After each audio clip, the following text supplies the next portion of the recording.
Namaskar. A warm welcome to World News and Indian Perspective on All India Radio. This is Gaurav Sharma and with me is Aditi Zumba bringing glimpses of the major developments of the day from across the globe. Over the next half an hour, we shall bring to you the latest from the world of politics, economy, sports, entertainment and more. The headlines. India joins Mangrove Alliance for Climate at Conference of the Parties in Egypt, says mangroves have the potential for mitigating the growing greenhouse gas concentration. India-led group of developing countries asks developed countries to increase the quantum of climate finance to meet the ambitious climate goals. New Delhi hosts the second agriculture ministerial level meeting of BIMSTEC, asks member countries to actively participate in the Indian initiative to promote millet as a food. India formulates action plan to promote exports of millets.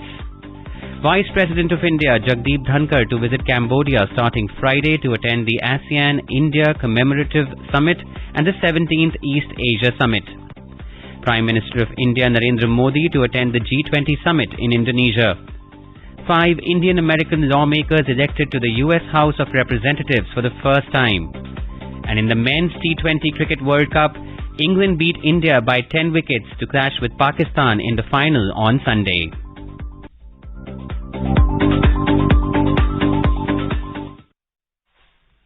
India has joined the Mangrove Alliance for Climate, MAC, at the 27th session of the Conference of the Parties, COP27, at Sharm el-Sheikh in Egypt. After joining the alliance, India called the integration of mangroves conservation with the reducing emissions from deforestation and forest degradation REDD Plus programs for carbon sequestering. Speaking at the launch of MAC, Environment Minister Bhupendra Yadav said that India sees the tremendous potential mangroves have for mitigation of the growing greenhouse gas concentration in the atmosphere. He said that studies have shown that mangrove forests can absorb 4 to 5 times more carbon emissions than landed tropical forests. MAC is an intergovernmental alliance that seeks to expand and hasten the progress towards conservation and restoration of mangrove ecosystems. India is among the first 5 countries to join the MAC, including Australia, Japan, Spain and Sri Lanka. The alliance will raise global awareness about the role of mangroves as a nature-based climate change solution. It will ensure the rehabilitation of mangrove forests at a global level. More in this report. Mangroves are small trees and shrubs which grow along the coastlines, which thrive in salty water and form unique forests on the edge of land and the sea. Mangrove ecosystems are among the most productive and ecologically important ecosystems in the world. They provide significant climate change mitigation and adaptation co-benefits, since they are capable of storing carbon up to 400% faster than land-based tropical rainforests. They protect coastal regions from rising sea levels, erosion and storm surges and provide breeding grounds for marine biodiversity. Around 80% of the global fish population rely on these ecosystems for their survival. India contributes to nearly half of the total mangrove cover in South Asia, and West Bengal, the home to Sundarbans, has the highest percentage of mangrove cover in India. Spread over India and Bangladesh, the Sundarbans are also the single largest mangrove forest in the world. Gujarat and Andaman and Nicobar Islands, Maharashtra, Odisha, Andhra Pradesh, Tamil Nadu, Goa and Kerala too have mangrove forests. At the UN Climate Change Conference being held in Egypt, the COP27 presidency has launched the Sharm el-Sheikh Adaptation Agenda, outlining 30 goals to enhance resilience for 4 billion people living in the most climate-vulnerable communities by 2030. The goals seek to minimize devastating impacts of climate change. The presidency sought to mobilize $140 billion to $300 billion to pursue these goals. In the meantime, a group of developing countries led by India demanded the developed countries substantially increase the quantum of climate finance from the floor of $100 billion per year to meet the ambitious climate goals. The developing countries also demanded that the fund should be easily accessible. Developing countries, including India, have been demanding rich countries to agree to a new global climate finance target, also known as the New Collective Quantified Goal on Climate Finance.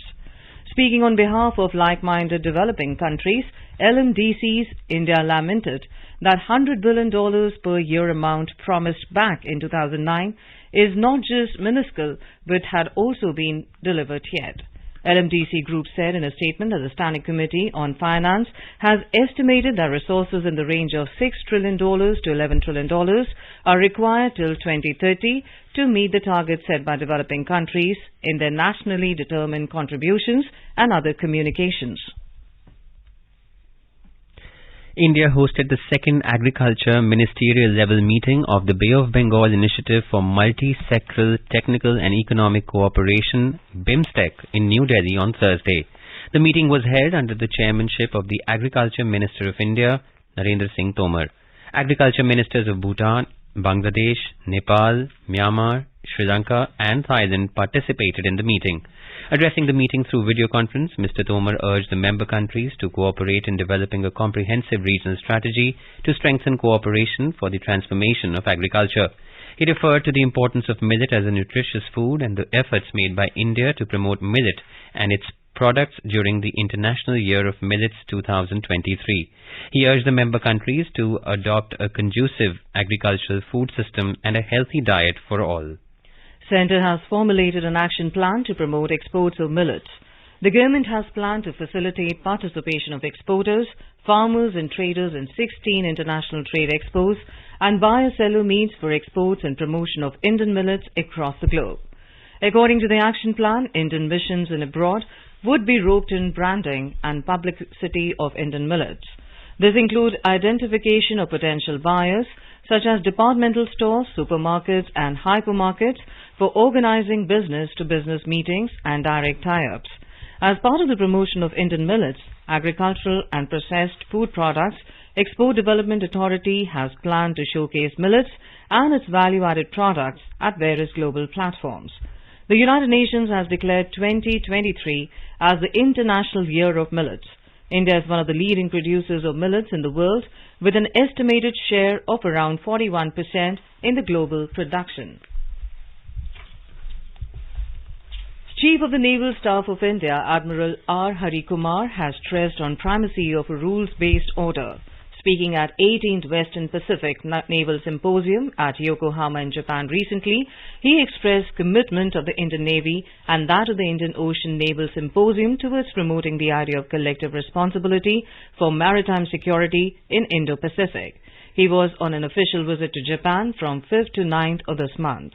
During the visit, the Navy Chief witnessed the International Fleet Review, IFR, hosted by the Japan Maritime Self-Defense Force of Yokosuka on 6 November in commemoration of 70th anniversary of its formation.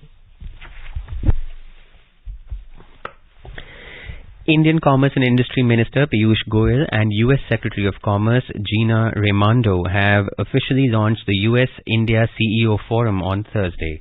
This is the sixth time the forum has been convened since its reconstitution in December 2014 by the governments of India and the USA. The forum continues to be an effective platform for dialogue across key sectoral themes and to identify areas for closer collaboration for mutual benefit of both economies. Mr. Goyal highlighted the significant growth of the India-US economic relations driven by the common interest of promoting sustainability, emerging technologies, globally resilient supply chains, and small businesses.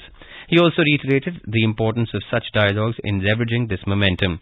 Secretary Raimondo thanked Mr. Goyal, the co-chairs and the CEO Forum members for their participation and insightful identification of common focus areas that will further bolster the bilateral partnership between the two nations. CEOs from both the sides commended the two governments for implementing transformative reforms and initiatives undertaken to strengthen bilateral cooperation. The CEOs under the 7 working groups presented priority areas to create stronger partnerships and boost growth across various critical areas such as entrepreneurship and promoting small businesses, healthcare and pharmaceuticals, aerospace and defense, ICT and digital infrastructure, energy, water and environment, infrastructure and manufacturing, financial services, and trade and investments, among others. This is All India Radio giving you the world news. For quick news updates round the clock, follow us on our Twitter handle at AIR News Alert. Vice President of India Jagdeep Dhankar has said that it is difficult to survive in today's era without infrastructure, information and innovation. Mr. Dhankar was addressing the inauguration function of the 3-day international conference on infrastructure, information and innovation for building New India at the University of Delhi on Wednesday. He said that today India is emerging at a faster pace than ever before and the respect of Indianness and Indians has been increasing in the world. He also said that the country is developing rapidly under the leadership of Prime Minister Narendra Modi. The Vice President said that India showed strength even when the health infrastructure had failed in many countries during the COVID pandemic. Vice President of India Jagdeep Dhankar will visit Cambodia starting 11 to 13 November to attend the ASEAN-India Commemorative Summit and the 17th East Asia Summit. Cambodia is hosting these summits as the current chair of ASEAN. The Vice President will be accompanied by External Affairs Minister Dr. S. Jaishankar. Briefing media in New Delhi on Thursday, Secretary East Saurabh Kumar said that the Vice President will also have bilateral meetings with Cambodian Prime Minister Hun Sen and other dignitaries at Phnom Penh. This year marks the 30th anniversary of ASEAN-India relations and is being celebrated as the ASEAN-India Friendship Year. Secretary said that during the summit, the Vice President and ASEAN leaders will review the commemorative activities which are being held during the course of the year. They will also take stock of the progress made and exchange views of future course of the relationship. Important regional and international developments will also be discussed during the talks. This will be the first foreign visit of Vice President Dhankar. The East Asia Summit has played a significant role in the strategic and geopolitical evolution of East Asia. Apart from the ASEAN member states, East Asia Summit includes India, Japan, South Korea, China, New Zealand, Australia, the US and Russia. India, being the founding member of the East Asia Summit, remains committed to strengthening it and making it more effective to deal with contemporary challenges. Prime Minister of India Narendra Modi will visit Indonesia from the 14th to the 16th of this month to attend the G20 summit in Bali. During the Bali summit, the G20 leaders will deliberate extensively upon key issues of global concern under the summit's theme of Recover Together, Recover Stronger. Briefing the media in New Delhi this evening, External Affairs Ministry spokesperson Arindam Bagchi said that 3 working sessions will be held as part of the summit agenda, including sessions on food and energy security, health and digital transformation. At the closing session of the summit, Indonesian President Joko Widodo will symbolically hand over the G20 presidency to Prime Minister Narendra Modi. India will formally assume the presidency of G20 from the 1st of December this year. On the sidelines of the summit, the Prime Minister will hold bilateral meetings with some of his counterparts. He will also address and interact with the Indian community in Bali.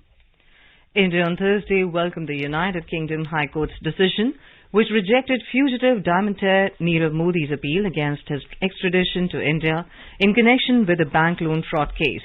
Ministry of External Affairs spokesperson Arindam Bagchi said that India will continue with its efforts to get Nirav Modi back as well as other economic offenders so that they are brought to justice. He said that India has been vigorously pursuing the extradition of economic fugitives so that they face justice in India. India has been vigorously pursuing the extradition of economic fugitives so that they face justice in India. In this regard, yesterday, a High Court decision dismissing an appeal against the extradition of Nirav Modi. We welcome this step and we will continue with our efforts to get him back as well as other economic fugitives to face justice in India. Similarly, Mr. Sanjay Bhandari was also another similar case where we have seen another court giving decision against his or in favor of extraditing him to India. This is usually a lengthy process, but we will continue to make all efforts in this regard so that, as I said, economic fugitives can come back to India to face our justice system. He said that recently another British court has given a decision in favor of extraditing arms dealer Sanjay Bhandari to India. Bagchi said that extradition is usually a lengthy process, but India will continue to make all efforts so that economic fugitives can be brought back to India to face the justice system. In today's Hotspot section, we bring to you news commentary of India-Russia relations on the upswing amid global geopolitical flux. The External Affairs Minister Dr. S. Jaishankar was on a 2-day visit to Russia. His visit came at a time when there are numerous developments at the global level that have multiple impacts for all countries around the globe. In particular, the war in Ukraine has put further pressure on the oil and gas prices, which have put the spotlight on issues of energy and food security, and the rising inflation has further weakened economic growth and recovery worldwide. Significantly, the Ukraine conflict has drawn attention to the growing political contestation between the West and Russia, and thus managing bilateral relations between the countries has become even more indispensable. Present-day India-Russia relations are grounded in historical times, and although the current political conditions are different, Moscow remains a critical partner for New Delhi. Dr. Jaishankar met with Mr. Sergei Lavrov, the Foreign Minister of the Russian Federation, and emphasized the tradition of regular consultation between both sides, as both met for the fifth time in the year. In his opening remarks, Dr. Jaishankar stated that the focus of the discussions would be on assessing the state of the bilateral cooperation, exchange perspectives on the international situation and its impact on their respective interests, as both sought to have contemporary, balanced, mutually beneficial and sustainable and long-term engagement. Undoubtedly, the regional concerns in Europe have tended to overshadow many global developments as well, and the External Affairs Minister underlined that both countries engage each other in an increasingly multipolar and rebalanced world. This meeting assumes significance given the Indian stand in the United Nations and constant reiteration by New Delhi that the only way forward between Russia and Ukraine is not through conflict but through dialogue and diplomacy. Recently, Prime Minister Narendra Modi in the SCO meeting in September told President Putin that the era of war is over. That India has cordial relations with both countries offers the possibility for New Delhi to play an enabling diplomatic role between Russia and Ukraine. Russia has been one of the longest suppliers of military weapons to India, and since 2000 both countries have a special and privileged strategic partnership. The cooperation covers trade, investment, energy, commodities and critical areas of defense and space and nuclear. Dr. Jaishankar also met Mr. Denis Manturov, the Russian Deputy Prime Minister and Minister of Trade and Industry, in the framework of the India-Russia Intergovernmental Commission on Trade, Economic, Scientific and Cultural Cooperation, also called IRIGC-TEC. Although in recent months India has increased its purchase of discounted oil from Russia, both sides are looking to expand and diversify their economic cooperation as they aim to increase their annual trade to a sustainable $30 billion, address the trade deficit which currently is in favor of Russia, and expand market access. They also focused on promoting inter-regional cooperation and expanding connectivity through the International North-South Corridor and the Chennai-Vladivostok Eastern Maritime Corridor. The External Affairs Minister also highlighted the Atmanirbhar Bharat campaign through the Make in India program, which could be a platform for enhancing economic cooperation. The BrahMos missile, a joint venture between India and Russia, is a good example of modernizing cooperation, especially in the defense sector. Dr. Jaishankar, in his talks with Mr. Lavrov, also examined regional issues, in particular the situation in the subcontinent, with certain countries experiencing economic difficulties and the political instability and other developments in Afghanistan. India and Russia also reviewed their engagement in the Indo-Pacific, where both sides have stakes in the progress and prosperity. They also discussed the Iranian JCPOA, which is Joint Comprehensive Plan of Action, as being crucial for global peace, security and non-proliferation. The External Affairs Minister also engaged on issues pertaining to West Asia, highlighting India's range of interests and growing footprint in the region, also its growing economic involvement in Africa. Highlighting a multipolar Asia, Dr. Jaishankar also emphasized on the various formats of cooperation with Russia through the G20, the BRICS, and the Shanghai Cooperative Organization. As India takes on more leadership roles, such as the presidency of the SCO and the G20, it has also drawn attention to the state of global cooperation and multilateralism, which has drawn attention to the reform of the UN Security Council. Russia has endorsed India for a permanent seat on the UNSC. Dr. Jaishankar's visit to Moscow came as the conflict in Ukraine has gone beyond 8 months, and given New Delhi's equation with both sides, it has raised the prospects of India extending her good offices for dialogue, diplomacy and mediation as a way forward.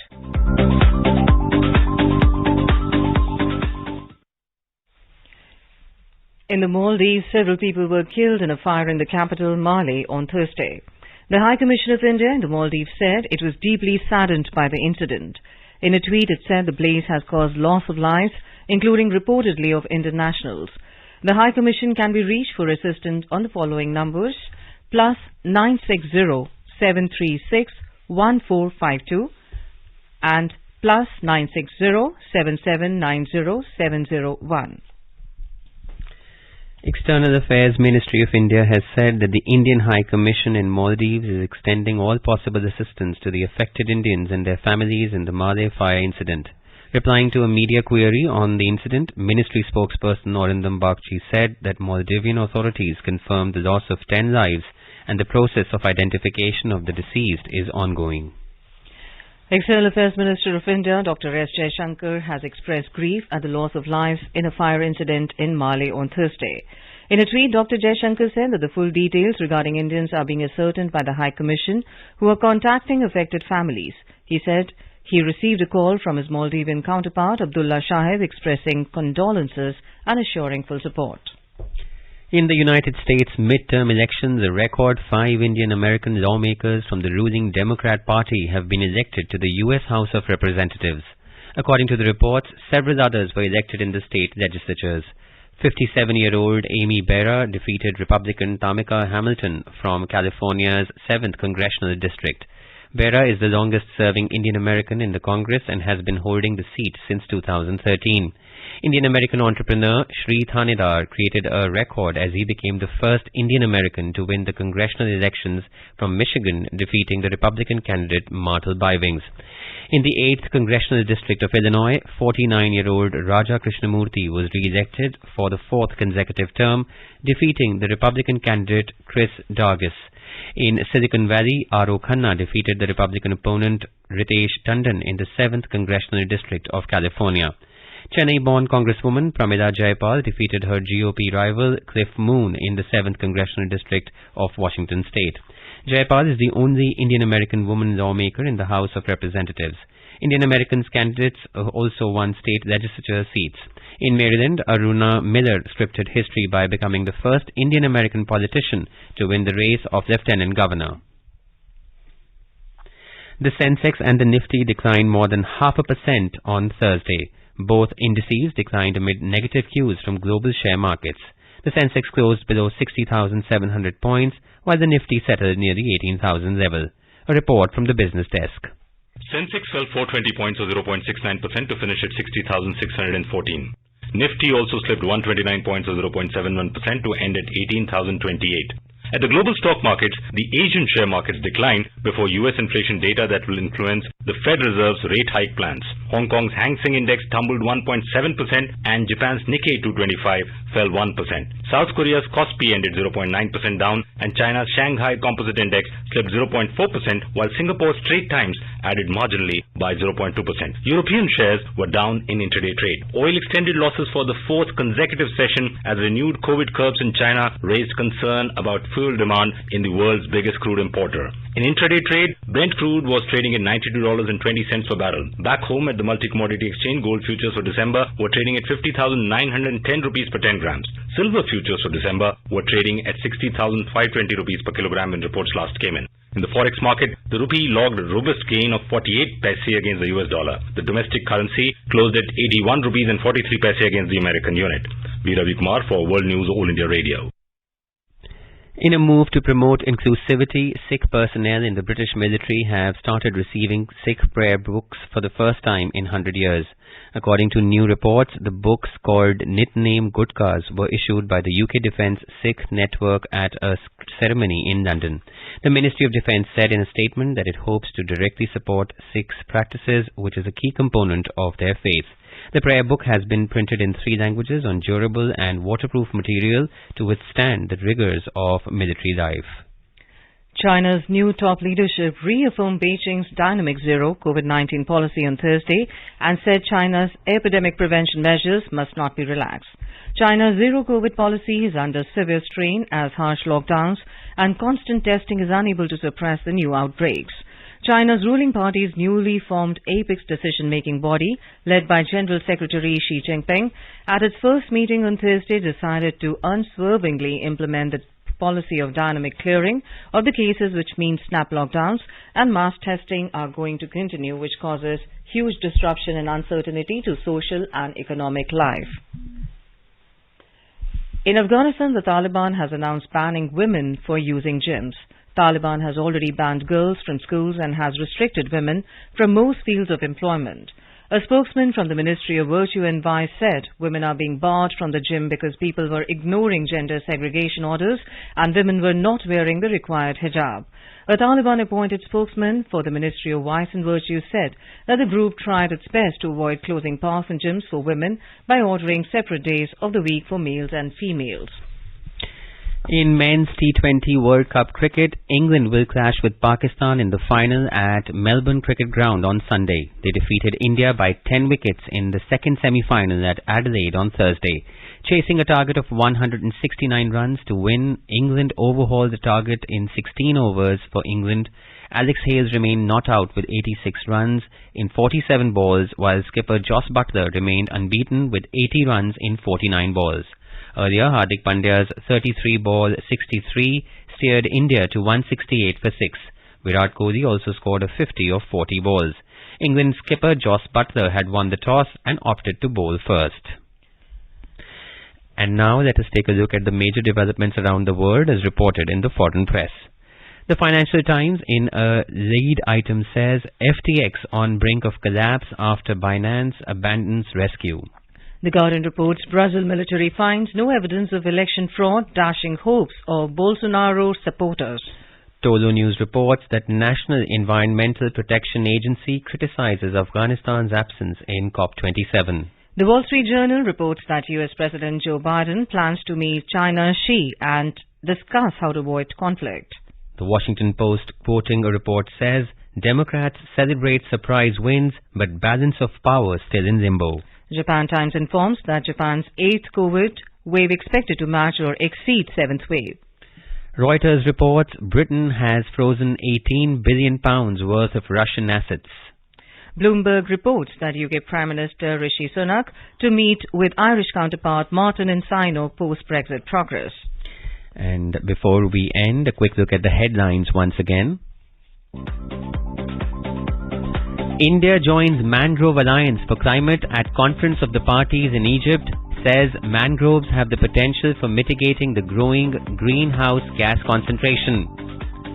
India-led group of developing countries asks developed countries to increase the quantum of climate finance to meet the ambitious climate goals. New Delhi hosts the second agriculture ministerial level meeting of BIMSTEC, asks member countries to actively participate in the Indian initiative to promote millet as a food. India formulates action plan to promote exports of millets. Vice President of India Jagdeep Dhankar to visit Cambodia starting Friday to attend the ASEAN-India Commemorative Summit and the 17th East Asia Summit. Prime Minister of India Narendra Modi to attend the G20 Summit in Indonesia.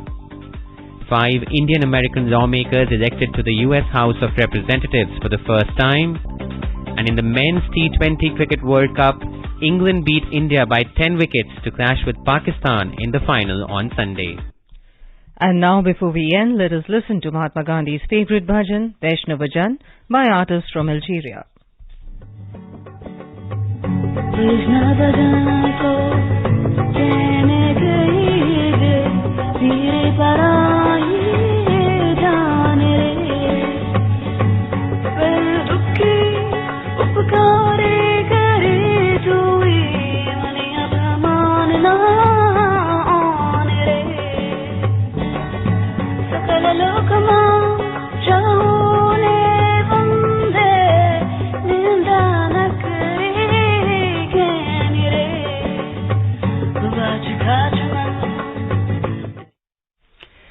with that, we end this bulletin. We'll be back at the same time tomorrow with the next edition of World News.